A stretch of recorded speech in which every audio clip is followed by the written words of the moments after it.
Bloomberg Audio Studios. Podcasts, radio, news.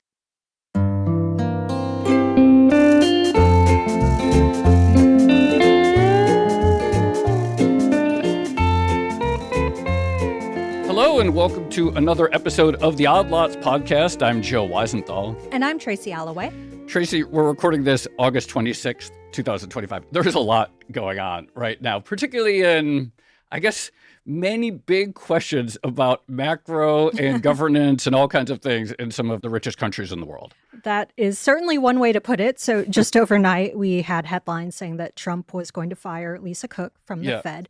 And this obviously fits into the whole debate around central bank independence and how much influence governments should actually have on central banks. And it turns out this is a debate that we've had before in other countries. Totally. And part of the reason I think Trump is focused on the Fed is the high level of interest payments, and he'd like to see them come down.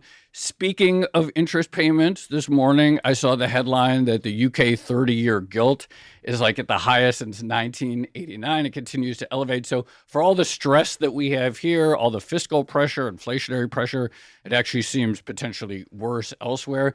Although, yes, I will say the pound is up against the dollar, right? That's true. So from a currency perspective, we're kind of doing worse. From a currency perspective.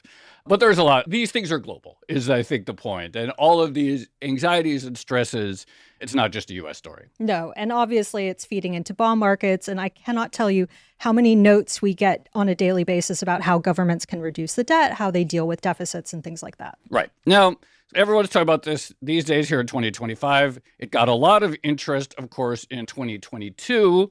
After there was a famous spike in yields in UK gilts, and maybe this sort of premonition of what a lot of rich countries would be dealing with. So I'm very excited to say we really do have the perfect guest to speak about all of this today, to understand some of the pressures facing rich, developed economies. We're speaking with the Right Honorable Liz Truss, former Prime Minister of the UK, author of the recent book, 10 Years to Save the West. Liz Truss, thank you so much for coming on Odd Lots. Thrilled to have you here. Good to be on. I have a question. You know, when you see like 30-year gilt yields higher substantially than when you were the prime minister and when everyone attacked you over the mini budget, do you feel some sense of like sort of vindication or happiness, or is it all like despair for the state of your country? Well, I do feel despair for the state of my country. And it's in fact why I tried to do what I tried to do in 2022, because I could see the way things were going. I could see our economy was stagnant, that the tax revenue being generated wasn't enough to cover the amount of money the state was spending. And we needed to do something different in order to get out of a negative spiral. And what I see now is we're further down that negative spiral and we are heading for a very, very serious crisis. I said last year, I thought we were headed for an IMF bailout, as Britain experienced in the 1970s. I think that's even truer now than it was a year ago. And we're in an economic doom loop of higher taxes, lower growth, higher debt.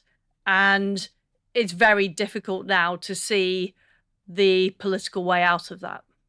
So how should governments actually announce or unveil large-scale policy shifts? Because there does seem to be, A, some institutional constraint, and then B, the market reaction. We saw that this year in the U.S. after Trump's Liberation Day announcement. You know, a lot of people were saying this was Trump's Truss moment. How should governments actually go about, I guess, balancing the views of the market with, you know, big scale change in terms of policy? I think the issue that I faced, and it is also the issue that Donald Trump faces in the United States, is a lot of the mainstream economic establishment do not agree with the policies that I was pursuing, and they don't agree with the policies that Donald Trump is pursuing. So you're operating in a hostile environment.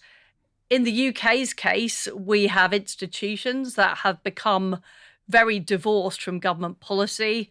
In 1998, the Bank of England was made independent by Gordon Brown. Since then, I believe it has been pretty much unaccountable. So politicians have very little control over monetary policy. And what has happened is monetary policy has driven fiscal policy. It's very hard to coordinate between those two policies as a government because you don't have control of the levers. Even more so, back in 2010, George Osborne established the Office of Budget Responsibility, which handed over huge powers to another unelected authority. It's a bit like the Congressional Budget Office, but it has more power within the British system. So what I was facing back in 2022 was powerful institutions that didn't share my policy objectives.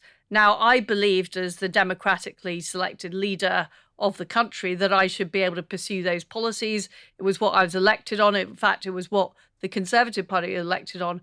But what I faced was resistance. Yeah. So when you're talking about timing of policy announcements, it's not like you're operating on a clear sea. You're operating in a stormy sea where there are people out there who want you to fail, not just your political opponents, but also the institutional opponents. And that is what Donald Trump faced with his tariff policies that he announced on Liberation Day. A lot of economists said they wouldn't work. A lot of people said it would make the budget deficits in the US worse. And those policymakers are very influential with the markets. So in the case of the Bank of England, or the case of the people sitting on the Federal Reserve, or civil servants within the Treasury, these people are out there creating their own waves. So I think that's the context you have to see what I was trying to do.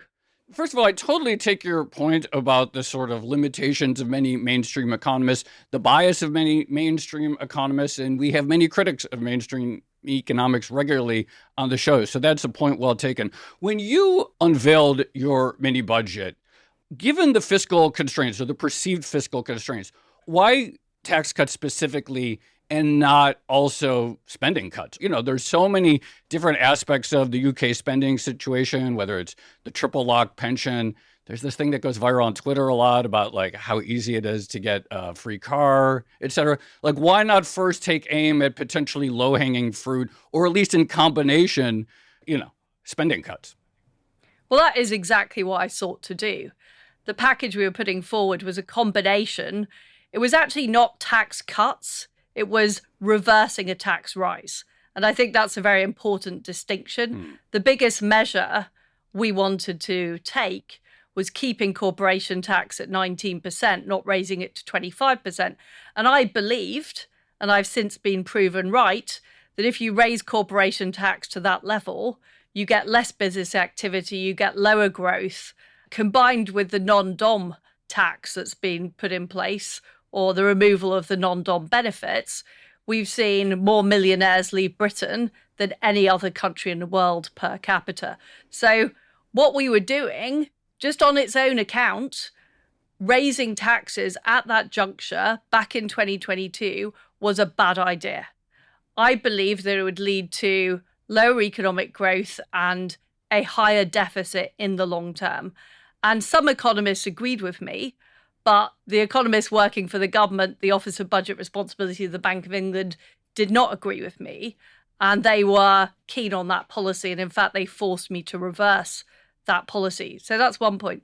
Second point on spending is we did try to rein in spending. So a particular thing I sought to do was increase welfare by wages, not prices, because we were in a very high inflation year in 2022. That would have saved £7 billion on the government budget, which is a significant amount. What I found was that Conservative MPs were not prepared to vote for that. So even a relatively minor change, which was simply not raising welfare as much as it was going to be raised, created a massive outcry on the Conservative benches. So the answer on spending is it was politically not possible. Now, personally, I would have liked to be even tougher on spending. I think we could have done that over time. But I had to think about what was politically realistic.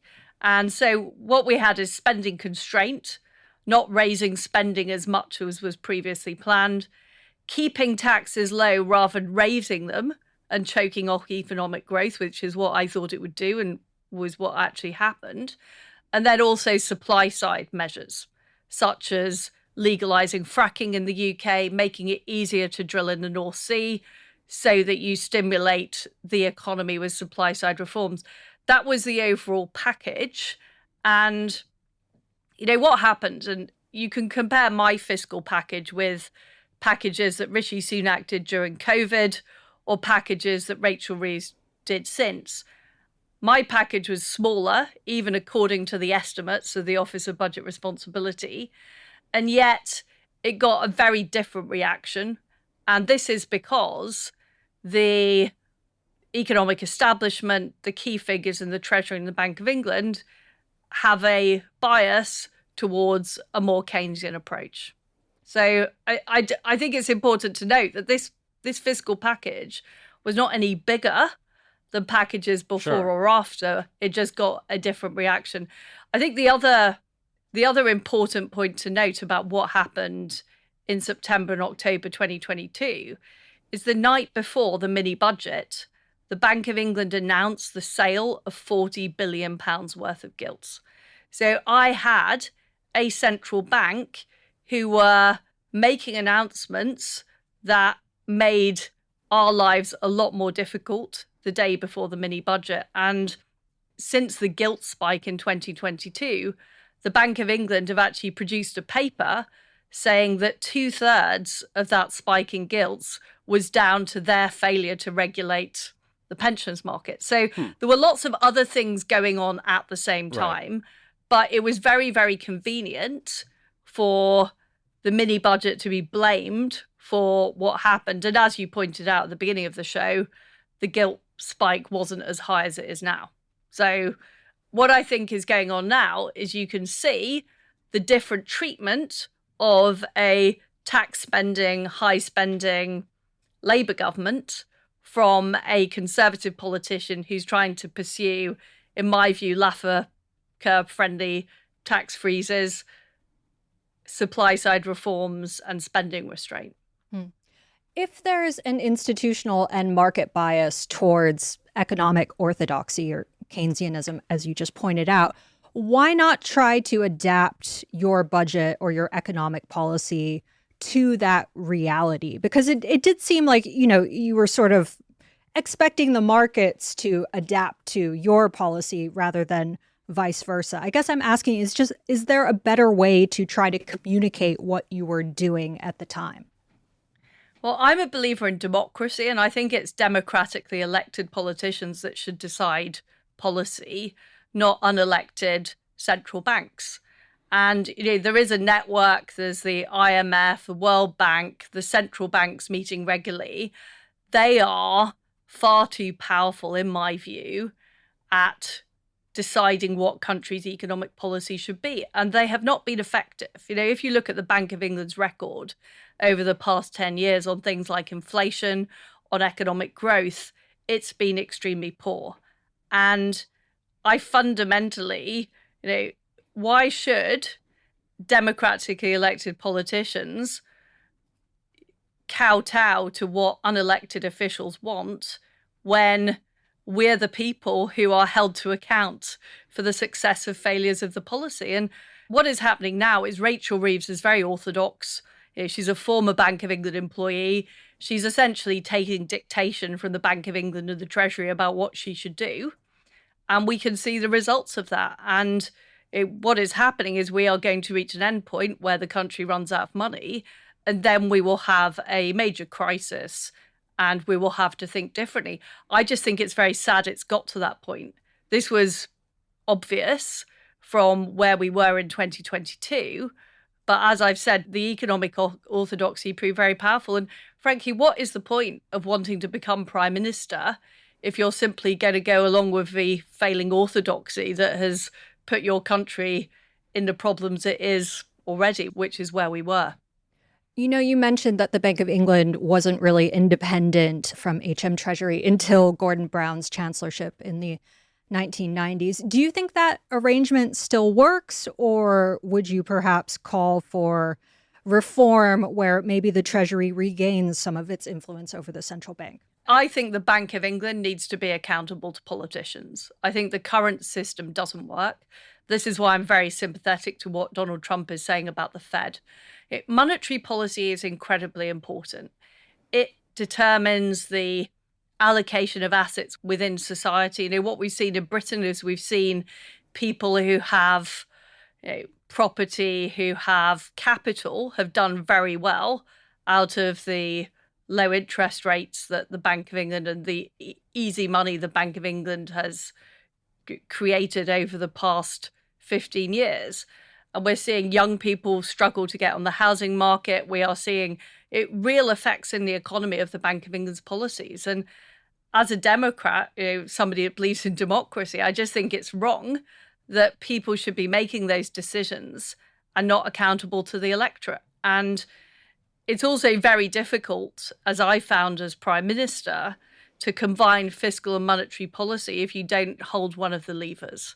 So yes, I think it's got to change. And I think there is a reckoning coming for the central banks, not just in Britain, but also in the United States, also the ECB. The current system does not work.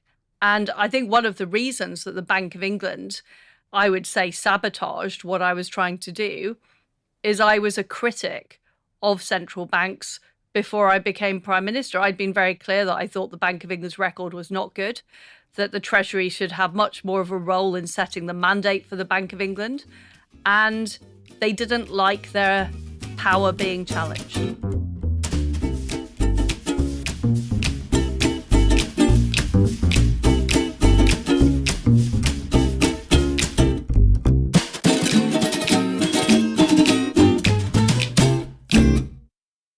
First of all, I want to say, I think your point about the sort of the political impossibility of, or the political, at least difficulty of spending cuts is really important. And the fact that you had the Tory majority, obviously, and even what you describe as sort of modest cuts to the rate of growth, is spending couldn't get the votes. Like, I think there's a very telling issue and raises a stress about the ability of any democracies to do difficult things.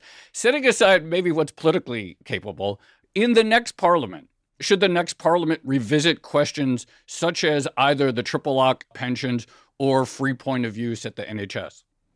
So just on your point about political possibility, I think the only thing that is politically possible at present, or certainly was in 2022, was to try and restrain the growth of spending and to grow the economy faster than that. And I think that is what the Trumpite strategy is in the US. You've got to outpace the growth of public spending with economic growth. I think that is only possible, what you've just said about actually spending cuts, is when there is some kind of crisis. Well, so this is what I'm saying. So you said last year that you were worried that the UK could need another IMF bailout. There were headlines, I think, in the news just in the last week of some economists talking about that again. Okay, like if this is what we're talking about, I mean, if this is real and we're talking about the UK essentially being at the point of needing an IMF bailout, is it time to look at these sort of core pillars of existing spending levels? Well, you can see what's been going on in Parliament, which is the Labour Party tried to put through some modest welfare cuts.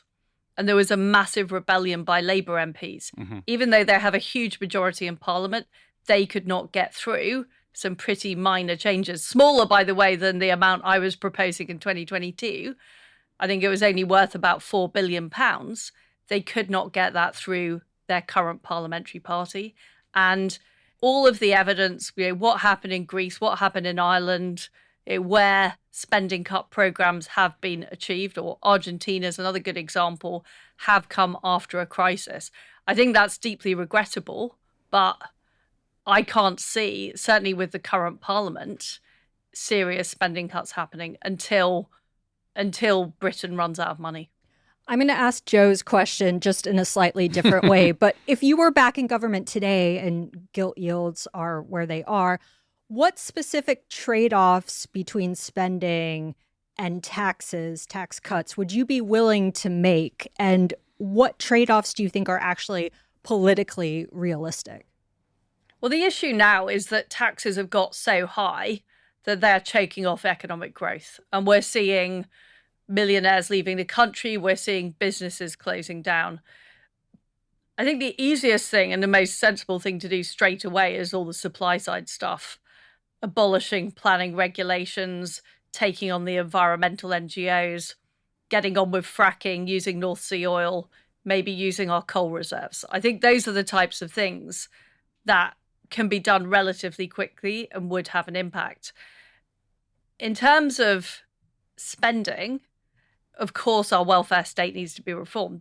I think something like over 60% of Britain's budget is a combination of the National Health Service and welfare.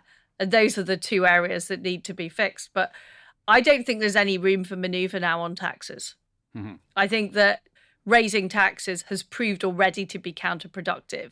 Doing it even more will simply make the UK even more unattractive for investors. So you've got to focus on supply side, make it much easier to build things, make it much easier to frack, make it much easier to hire people, all of those kind of things.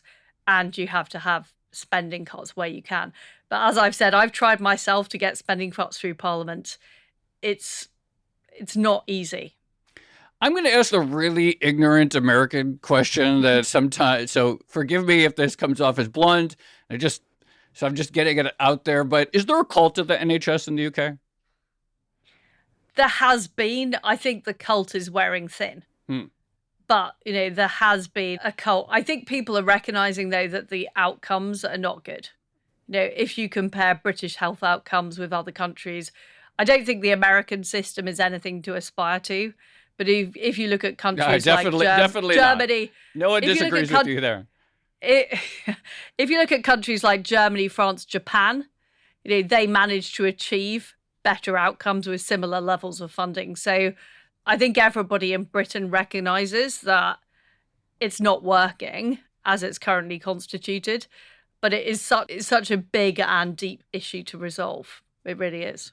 Joe, remind me to tell you my NHS horror story later on. Everyone has one. Everyone has one. On the plus side, it's free, right? Right. All right. I want to go back to something... It costs you in other ways, true, is what I would say. True. I want to go back to something you said about the economic orthodoxy leaning towards Keynesianism. Why do you think that is? Why is that the dominant economic policy framework at the moment, given that, as you keep pointing out, a lot of people would argue that it hasn't actually yielded good outcomes for the developed world? In the 80s, we had some very successful supply-side policies. Both Thatcher and Reagan increased economic growth, increased the strength of our respective economies. And when the Soviet Union collapsed, I think we all thought free market capitalism had won. Low taxes, restrained spending, supply-side economics. And I think people in favour of those policies took their foot off the pedal, and that allowed more left-wing economics to gain traction. And since then, I think we've seen it in universities, in the Treasury, in the Bank of England, but the Keynesian economics has become much more prevalent. And whether it's the Office of Budget Responsibility or the CBO, they're looking at economics through a Keynesian lens. And I think it is a big question about how on earth, after seeing the success of those policies and now seeing the failure of Keynesian policies, anyone could possibly think these policies are right, but they've proved very hard to shift. And I think the left of politics have been very successful at capturing institutions. I think they've captured large parts of the bureaucracy, the universities, large parts of the media. There was, in Britain, there has not, just talking about the events of 2022, there's not been real analysis of what happened and what the Bank of England did and how the institutions behaved. It's something that is not talked about. And I think the level of economic literacy in the media has also got lower. And certainly British politics just gets reported as a pantomime rather than an analysis of the issues. There's much you say about the media and the way reporting is done that I probably am quite sympathetic with, actually. Would you ever join reform? If the Conservatives can't pass modest slowdowns in the pace of welfare increases, if, labor obviously has its issues, would you join reform? I'm not really thinking about party politics at the moment because my whole experience of being in government, and I was a government minister for 10 years before I became Prime Minister, was that the power was not in the hands of the politicians. The power was in the hands of the bureaucrats. So even if Nigel Farage gets elected in 2029, and currently he's the bookies' favourite to get elected, if the bureaucracy isn't changed, if there isn't fundamental change to the way Britain is run, nothing will alter. I mean, a lot of the policies... Presumably a breakup of right? Like that's the idea, right? If there's no prospect of breaking up the bureaucracy unless there's like genuinely something new that happens politically. Like that would be their argument, right? That a brand new party taking power is the only way that there could be some sort of deep institutional shakeup. Yes, in some ways that's true or could be true. There's no reason why the Conservative Party couldn't do a deep institutional shakeup. But the Conservative Party has to acknowledge what went wrong for 14 years. Why didn't we solve the immigration problem? Why didn't we solve the growth problem? Why didn't we solve things like the free speech problem? The answer is we didn't reverse the institutional changes Tony Blair made. And I talked about how he made the Bank of England unaccountable. He also made the judiciary unaccountable with things like the Human Rights Act and the Constitutional Reform Act. So until the Conservatives acknowledge that is why we failed to deliver in office, that is true about the Conservative Party. But if you look at the two Trump administrations, Trump 1 and Trump 2, in Trump 1, there was less recognition of the institutional change that was required in the US. And we're now seeing more of that from Trump. So my point is whoever is in office in 2029 needs to understand that the British state needs to be fundamentally shaken up. Otherwise, nothing is going to happen. And I make that argument to all parties. Interestingly, there are even people in the Labour Party, backbench MPs, who are saying the Bank of England's independence needs to be removed. They're saying get rid of the Office of Budget Responsibility because they can see the types of policies they want pursued are not possible with the current setup. Since we're talking political parties, and on this note, there is some consensus on specific economic policies, as you point out, but we've had this back and forth between Conservatives and Labor for many, many years now. How do you actually go about building consensus around economic policy, especially at a time when, people would describe our current environment as relatively turbulent and gilt yields are where they are? I would say there's a bad economic consensus between Labour and the Conservatives at present, which is nobody is saying, apart from me and a few others, nobody is saying that the institutions need to change. The Conservative Party are also wrapping themselves in, we need to respect the independent Bank of England, we need to listen to the Office of Budget Responsibility.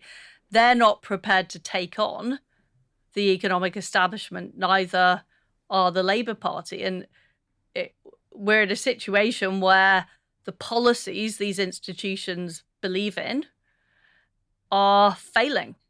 And they're manifestly failing. Gilt rates are now much higher than they were back in 2022. Unemployment is up.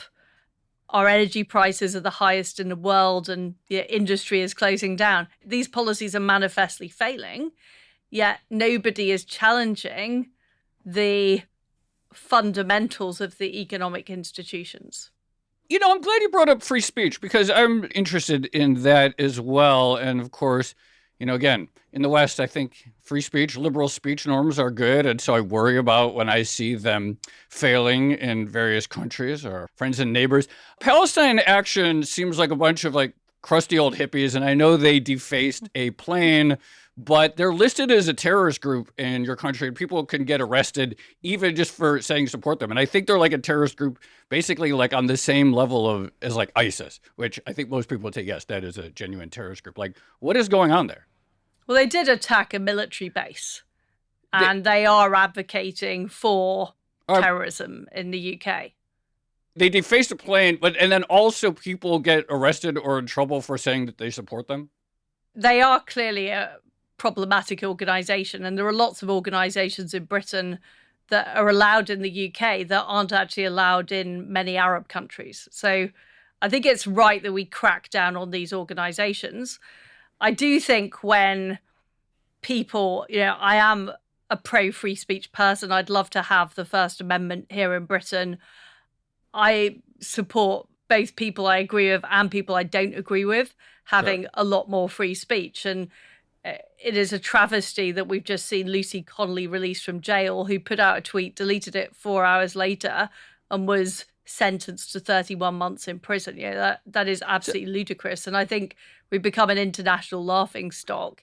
And it is an attempt, and Keir Starmer was very clear about this, it is an attempt by the authorities to suppress what people are talking about. And I think that's a very dangerous thing for a society, for a society to go down. All of these things really worry me. In the Lucy Connolly example, so she tweeted, and I understand that she deleted it, but she tweeted about setting a hotel on fire. I mean, that is arguably a call to violent action. Like, how would that be different? Would you feel the same way if someone said, like, we should set a synagogue on fire? Is that free speech? Well, I think what she said would not have been deemed a violation in the US, because it wasn't, I didn't believe she was talking about a specific, go out and do this now. It was a general statement. It was obviously a terrible thing to say, and she has said sorry for that. I think there's a question about whether or not in the US that would have even been a crime at all. And even if it is a crime, whether it merits a 31-month prison sentence when we have people caught with child pornography being let off with no jail time at all. I mean, you've probably heard the expression two-tier Britain, but what is happening is people are being let out very early for crimes like child rape and yet put in prison for things that they write on Twitter. And those are two different categories, in my opinion. You mentioned the First Amendment just then. How would you reform, I guess, speech rights in the UK if you were in power again? We came up with free speech, freedom of the press, back in 1695. And it was a historic British liberty. We had the Bill of Rights, of course, 1689, which then the United States built on that with your Bill of Rights and so on. So these liberties are there in the British Constitution. The problem is all of the laws that have been passed since, most notably the Online Safety Act. So what we need to do is restore Britain's historic liberties with a great restoration bill that sweeps away all of this legislation that has tied the country in knots. And I've talked about, our problematic institutions, the problems with the judiciary, the problems with free speech. This is all down to very poor quality legislation that has essentially handed power that used to sit in the hands of the individual British citizen or the British Parliament. It's handed those power to unelected bureaucrats.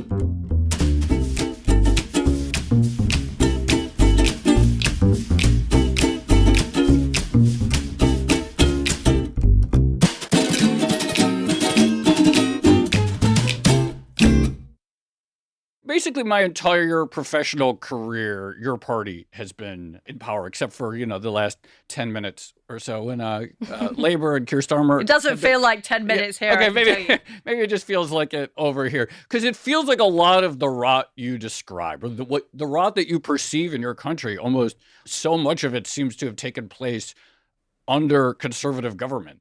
Why is that? And why would anyone, and they're thinking about the next election, why would anyone think that if so much rot was allowed to happen under the Tories, that the Tories should be given another chance in power? So I think the rot has sort of built up over time. So I talked about the development of the permanent bureaucracy. You had the Attlee government, which socialised land, which created the NHS, which created the welfare state. A lot of our problems go back to that government.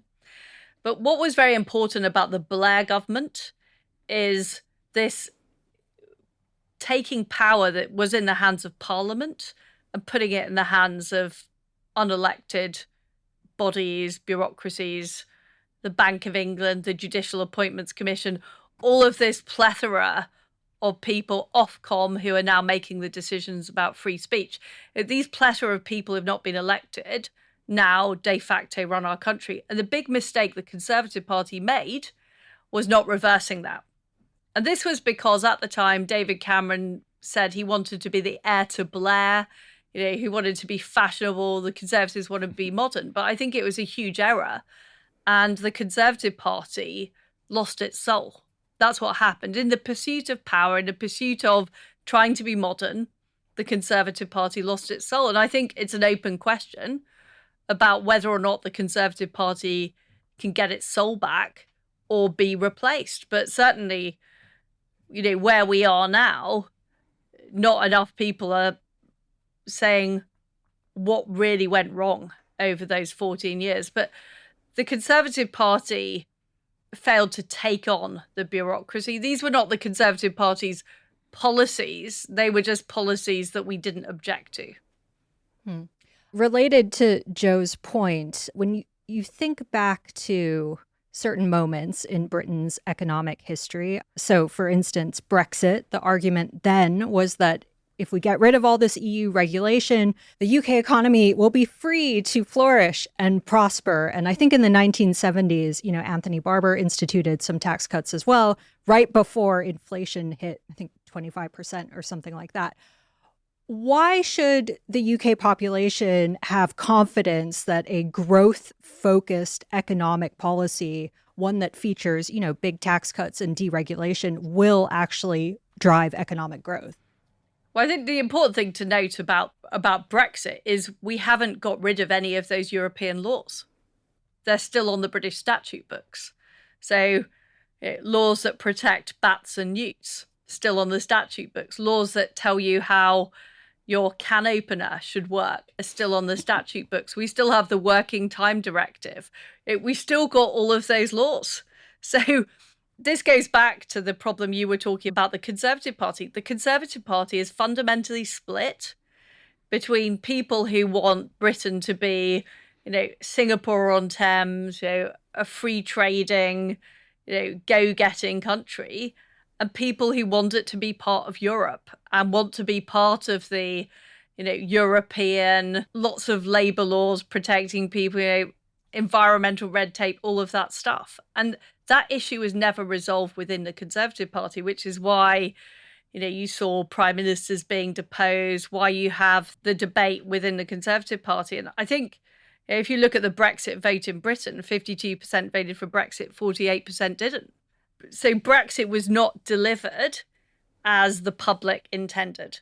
I mean, the biggest case in point is, of course, immigration, where the Boris Johnson government failed to, in fact, allowed immigration to increase huge amounts, which has had a very negative effect. Since you mentioned party politics in the UK and the split within the Conservative Party, again, ignorant question here. I do get the impression that the Conservatives just all seem to hate each other more than the members of the Labour Party and the 1922 committee, which I still have to Wikipedia every once in a while to remember what that is. And they're always scheming against each other. Is there a deeper culture of just internal hate in the Conservative Party than the Labour Party? I would say the problems of the Conservative Party go back to when Margaret Thatcher was defenestrated and the sort of Tory wets and the Thatcherites. But if you compare it to American politics, if you look at the split between people like Trump and people like Dick Cheney or the sort of Bush Republicans, it's a very similar ideological divide. But what is different in America is that Trump has basically taken over the Republican Party, whereas in Britain, the left of the Conservative Party are still in control of it. That's the difference. But there is going to be a political realignment, and you can see it in America. Yeah. Republicans are now getting votes from low-income people in rural areas. The Democrats are dominating in the sort of liberal cities. Yeah. That's exactly what's going to happen in Britain at the next election. It's just the Conservative Party hasn't really got its head around which of those two things it is. So, one of the things that seems to be happening in many developed countries at the moment is everyone wants to boost their own domestic manufacturing sector. And I believe you've spoken about the need for this in the UK before. When I think about the British economy, I usually think there's a pretty big monopoly when it comes to, let's call it intellectual jobs. Services, finance, office Journalism. jobs, journalism, yeah. That kind of thing. But when I think about British manufacturing, it's an island with a relatively small population compared to some other places in the world and high taxes, as you've been pointing out. What would make Britain actually competitive when it comes to manufacturing at a time when everyone seems out to compete in the same field? Well, the number one thing is energy prices need to come down. They're the highest in the world. They're 4 times the United States. Wow. If you are a car manufacturer, a steel manufacturer, it's incredibly hard to compete. So that has to change. We have to make it much easier to build things in Britain. If you want to build a new factory, it takes far too long. So there are all of those sort of supply side policies that need to change. I think Britain, we deindustrialized pretty much earlier than any other country. You can see the same thing now happening in Germany and continental Europe. I think it's important to do all you can to maintain a manufacturing base, because a lot of industries like AI, for example, requires high levels of energy. It requires other industries that it can sort of feed off, if you like. So if you just become, I talked about Singapore on Thames earlier, but Singapore's a relatively small country, so it can afford to be a trading hub. Britain is a country of 70 million people. I think you can't rely on services alone. I think you have to produce the full gamut. I'm very worried that we're losing our last steel blast furnace. Yeah. What we learned during COVID is you are seriously up against it if you are relying on China for pharmaceuticals. These are the types of industry that Britain can excel in and does excel in. I mean, our biggest manufactured export to the United States is cars. We do produce good high-end cars that people want to buy. So there are opportunities for British manufacturing. It's just been made very, very hard by high energy prices and our planning rules.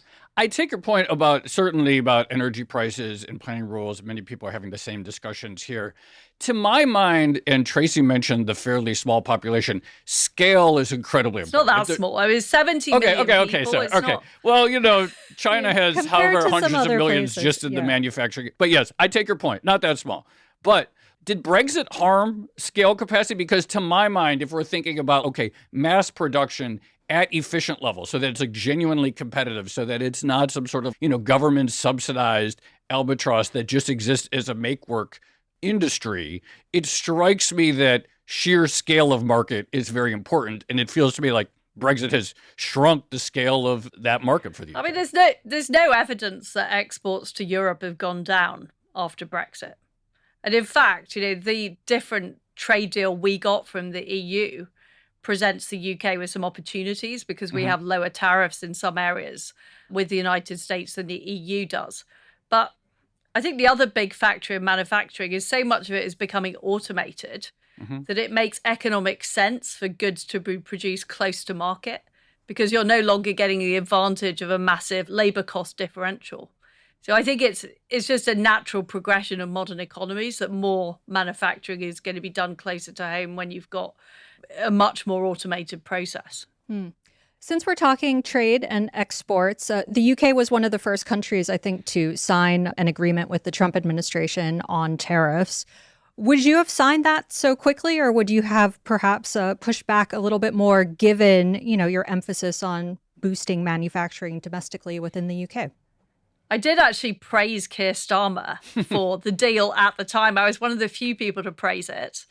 And I said, because I've got experience of negotiating with the first Trump administration, Bob Lighthizer, so I know how difficult it is.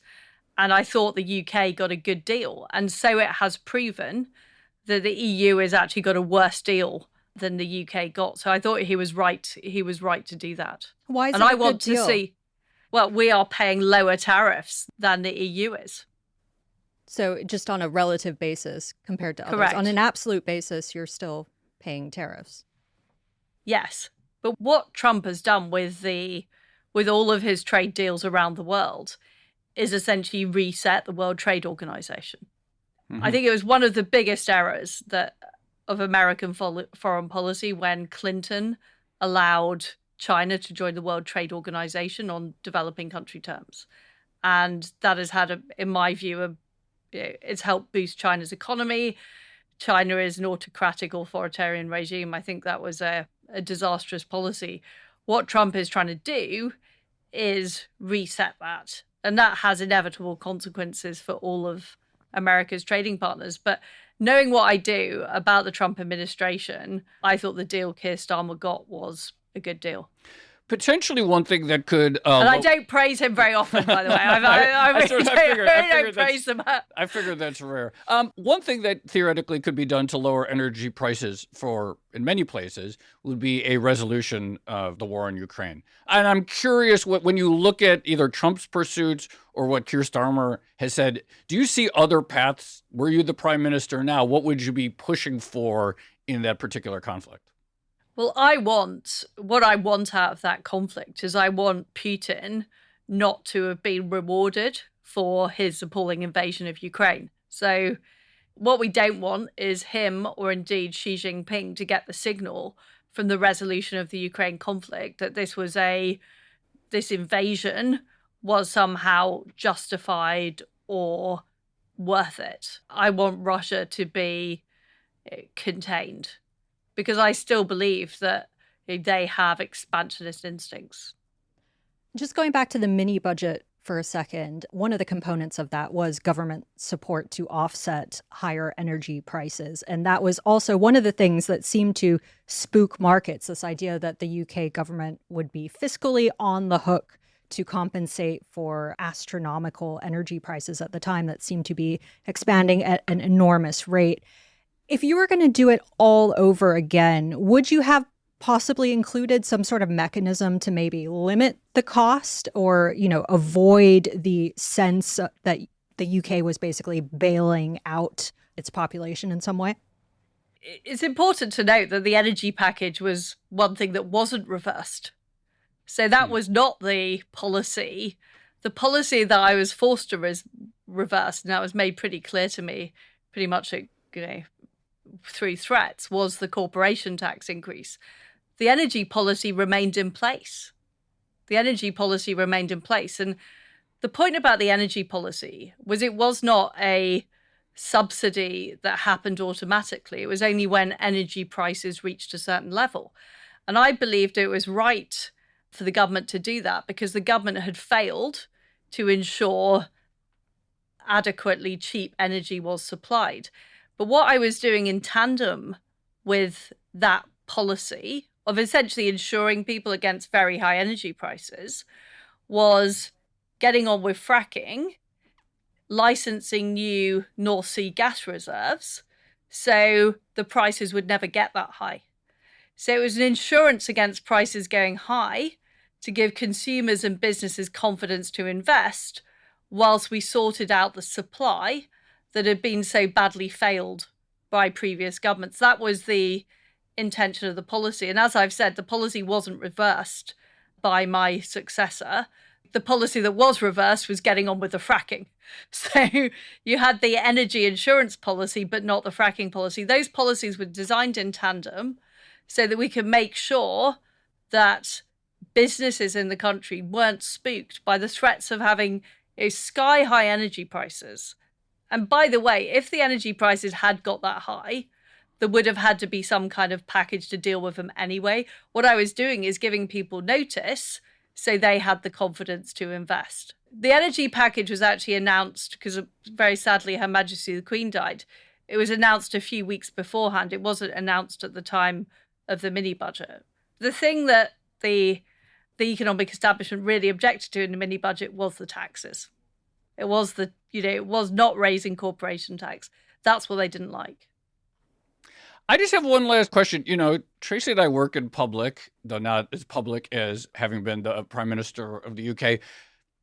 we live in this age where people, stories go insane and people love to see someone publicly humiliated. And it just seems to me that the UK press in particular is a bunch of jackals, but that's just my impression over here, even relative to the press. It's always funny when Americans come over and they don't realize what they're like. And I'm like, you ain't seen nothing until you've dealt with the UK press. And they always go, Liz, you were right.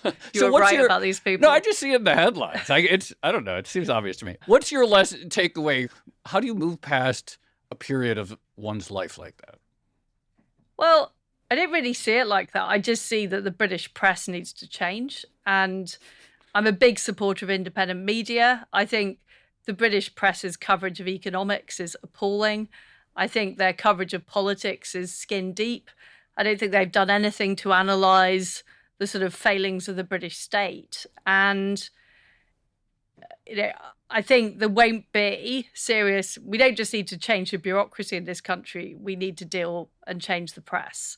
And, people are now turning off the BBC. They're turning off the mainstream media because they can see that the truth isn't being told. And, there used to be a golden age, I guess, in journalism where people cared about the truth. I'm afraid they don't now.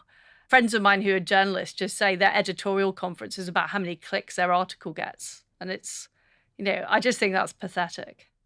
Well, these are the tensions of being a journalist in modern times. But I have one more question. It's just going back to some technical aspects, I guess, of economic policy. So you've criticized the OBR for, its forecasts that end up influencing or, perhaps even dictating government policy. I guess my question is, when you think about a pro-growth economic agenda, that also relies on forecasts about future growth. And when we talked to Stephen Myron from the Trump administration earlier this year, that was one takeaway from our conversation, was how much the Trump administration was really betting on economic growth picking up in order to offset some of the stuff it was doing. It's the only strategy. Yeah, it is the only strategy. But why should people have confidence in the growth forecasts, but not have confidence in, OBR forecasts? But the point about the OBR, and this has been proven by history, is that they overestimate how much raising taxes will bring in revenue because they don't take the full account of the depression in economic activity. And they underestimate the impact of supply side reforms like planning or fracking or whatever else. And there are two answers to this. One is there are better economists out there, and I think the government, as was the case prior to 2010, the government should have the ability to hire the economists that, they believe are right. I don't think my homework should be marked by somebody who doesn't agree with me, which was what was happening. I think that's just wrong. If people don't like what I'm saying and they don't like the policies, they can vote me out at an election.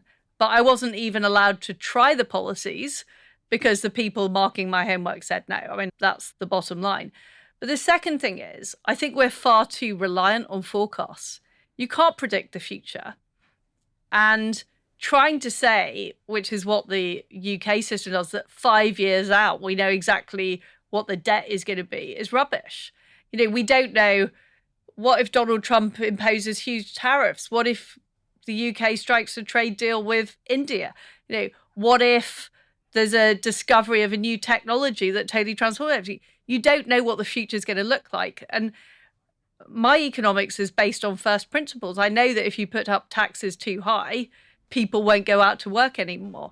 I know that if you make energy prices cheaper, businesses are more likely to invest in Britain. The problem with these forecasts, and this is another criticism of British economic media, the problem with forecasts is that people become focused on whether the number's right in the forecast rather than the fundamental principles of what makes a successful economy. Liz Truss, so great to chat with you, someone we've wanted to have on the show for a very long time. Great that we've made it happen, and I appreciate your coming on out. Thank you.